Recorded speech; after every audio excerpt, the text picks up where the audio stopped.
Assalamualaikum warahmatullahi wabarakatuh.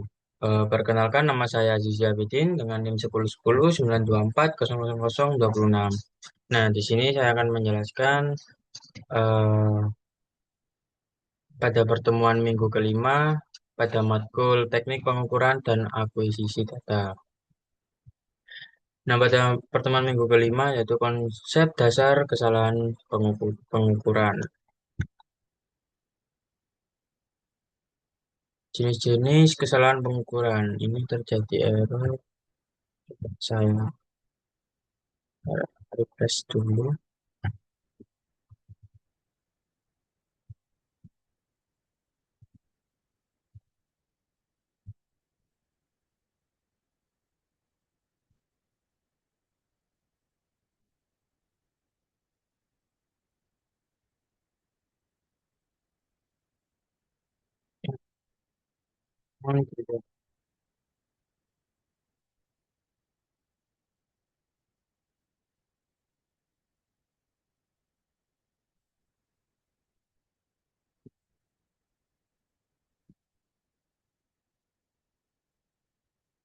Langsung saja kalau begitu jenis-jenis kesalahan pengukuran. Yang pertama ada kesalahan umum, yaitu kecerobohan gross error. Penyebabnya yaitu kekeliruan manusia dalam melakukan pembacaan, pencatatan, dan pemakaian instrumen. Contoh, efek pembebanan yang ditimbulkan oleh voltmeter saat terhadap suatu rangkaian. Cara menghindari atau mengurangi error tersebut yaitu memperhatikan cara penggunaan dan pembacaan instrumen dengan baik. Selanjutnya kesalahan umum. Kesalahan umum yang pertama ada pemakaian instrumen ukur yang tidak sesuai. Nah, itu biasanya terjadi perubahan nilai ukur ketika mengukur rangkaian yang lebih lengkap. Contohnya itu seperti efek pembebanan pada multimeter. Hindari dengan pemilihan multimeter secara cermat. Yang kedua ada kesalahan umum dalam pengukuran berulang. Sebaiknya setiap pembacaan dilakukan pada kondisi pengubahan instrumen dari keadaan mati ke keadaan hidup. Selanjutnya yang kedua ada kesalahan sistematis. Nah, kesalahan sistematis ini dibagi menjadi dua kategori. Yang pertama ada instrumental error. Kesalahan yang melekat pada instrumen dikarenakan struktur listrik ataupun mekaniknya. Contoh, pegas yang teregang.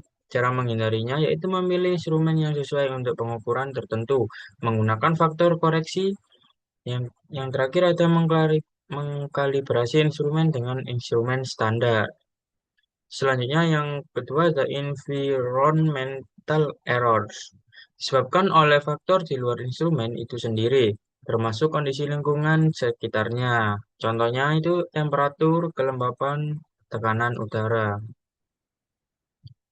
Yang ketiga ada kesalahan acak atau random errors. Penyebabnya yaitu faktor yang tidak diketahui dan terjadi walaupun semua kesalahan sistematis telah diperhitungkan. Kesalahan ini tidak bisa dikoreksi dengan teknik kalibrasi ataupun teknik kontrol lainnya. Cara menghindarinya yaitu meningkatkan jumlah pembacaan dan menggunakan rata-rata statistik untuk memperoleh aproksimasi terbaik terhadap harga yang sebenarnya. Definisi perbedaan hasil pengukuran dengan hasil yang diharapkan. Penyebabnya itu kesalahan pemakaian alat ukur, keliruan dalam menyalin data, dan salah membaca skala itu juga bisa, kesalahan pembulatan juga bisa, salah menentukan tingkat tingkat ketelitian, dan lain-lain. Cara penulisan hasil pengukuran. Nah, ini untuk rumusnya X sama dengan X0 plus minus delta AX. X adalah hasil pengamatan, untuk X0 adalah pendekatan terhadap nilai benar, dan untuk delta X adalah nilai ketidakpastian. Selanjutnya, jenis-jenis ketidakpastian. Ketidakpastian dalam pengukuran tunggal. Ketidakpastian mutlak. Pengukuran tunggal merupakan pengukuran yang hanya dilakukan sekali saja. Pada pengukuran tunggal, nilai yang dijadikan pengganti nilai benar adalah hasil pengukuran itu sendiri. Sedangkan ketidakpastian diperoleh dari setengah nilai skala terkecil instrumen yang digunakan. Ini untuk rumusnya. Delta X sama dengan 1,5 1/2 dikali skala terkecil. Nah, selanjutnya ketidakpastian dalam pengukuran berulang. Dalam praktikum, terkadang pengukuran besaran tidak cukup hanya dilakukan satu kali, namun harus berulang-ulang supaya bisa mendapatkan nilai yang tepat kayak gitu. Karena biasanya itu kita mengukur yang pertama nilainya berapa, mengukur yang kedua itu nilai berapa. Nah, nanti semisal kita mengukurnya 5, jadi nanti yang dicari nilai yang rata-rata gitu, rata-rata yang keluar. Eh, Cari nilai rata-ratanya jadi 5, itu nanti total semua mungkin bisa jadi atau nilai yang mendekati itu juga bisa itu. Satu kali namun berulang. Nah, ini dilakukan untuk mendapatkan nilai terbaik dari pengukuran tersebut. Dalam pengukuran berulang, pengganti nilai benar adalah nilai rata-rata dari hasil pengukuran. Jika suatu besaran fisis diukur eh, sebanyak berapa ya? Semisal ya kayak tadi saya bilang itu 5 gitu. Maka nilai rata-rata dari pengukuran dan ketidakpastiannya dicari dengan rumus berikut. Ini untuk mencari nilai rata-ratanya. Selanjutnya, ketidakpastian relatif. Ketidakpastian relatif adalah cara menentukan banyaknya angka yang boleh disertakan pada pengukuran berulang.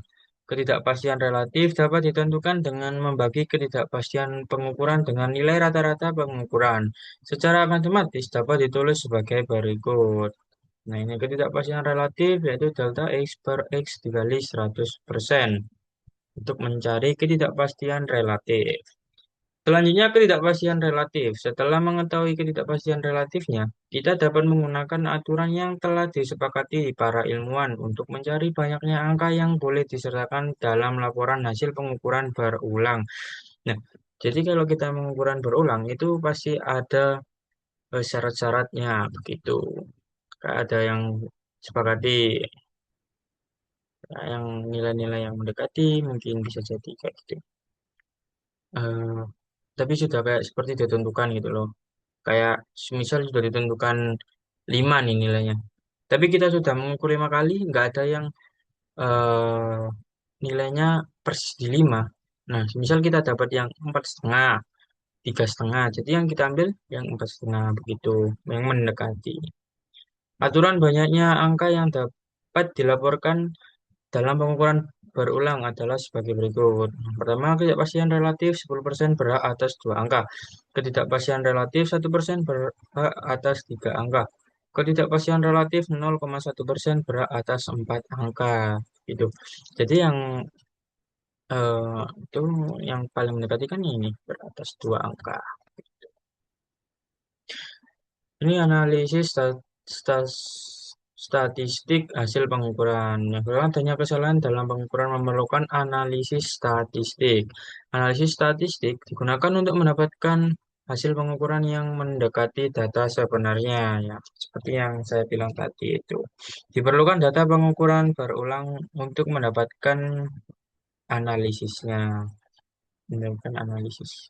Misalnya nilai rata-rata mean, satu set data pengukuran berulang sering dinyatakan sebagai angka representatif. Tunggalnya disebut mean atau average. Mean adalah jumlah pengukuran individu, XI dibagi dengan jumlah pengukuran N. Begitu. Penyimpangan rata-rata delta X digunakan ketika kumpulan data berisi kurang dari 5 pengukuran berulang. Penyimpangan rata-rata yang kecil menunjukkan titik data terkumpul di sekitar rata-rata mean atau data tersebut akurat dan presisi. Ini untuk penyimpangan rata-rata N lebih dari 5. Kalau standar deviasi itu N kurang dari 5 itu untuk kumpulan data dengan 5 atau lebih pengukuran. Standar deviasi, nah ini simbolnya standar deviasi digunakan untuk menyatakan ketepatan pengukuran. Jumlah derajat kebebasan N-1 adalah jumlah total pengukuran minus 1. Selanjutnya ada root mean square error. atau disingkat RMSE. RMSE adalah suatu metode alternatif yang digunakan untuk mengukur tingkat akurasi hasil perakiraan suatu model atau pengukuran. RMSE merupakan nilai rata-rata dari jumlah kuadrat kesalahan. Juga dapat menyatakan ukuran besarnya kesalahan yang dihasilkan oleh suatu model perakiraan atau pengukuran. Nilai RMSE adalah rendah menunjukkan bahwa variasi nilai yang dihasilkan oleh suatu model perakiraan atau pengukuran mendekati variasi nilai observasinya. Untuk mendapatkan nilai RMSE, harus terlebih dahulu menentukan nilai residualnya. Nilai residualnya adalah perbedaan antara nilai aktual YI dan nilai prediksi YI. Nah, ini untuk rumusnya RMSE. Ini kayak tadi sama.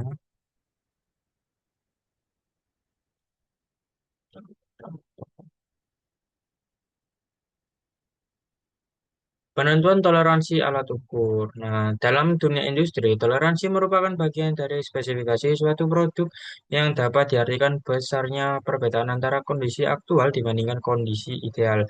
Sejauh bahwa perbedaan tersebut tidak sampai mengakibatkan kegagalan fungsi maupun penurunan fungsi yang signifikan.